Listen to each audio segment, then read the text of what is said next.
Aituru gambirebi ebyo kwerinda nebyamano muri Kampala ahabwo kwechenjera abazahambu kutahirira Uganda shahayona.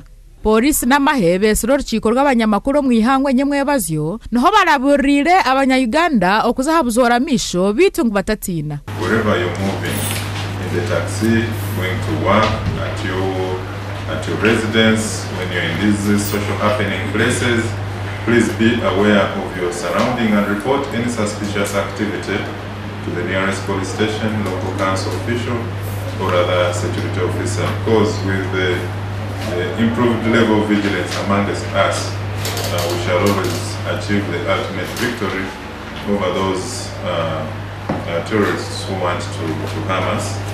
Ayebyo kwerinda kwayo kurabura nikije ahobwa nyuma y'abarwanyi ba Islamic State kwita abantu barukurenga 150 mu Paris etawune nkora ya France buri kushesho rwa mukaga kandi nabandi bantu barukurenga bishatu bakabasigwa n'ubufuta bw'amani.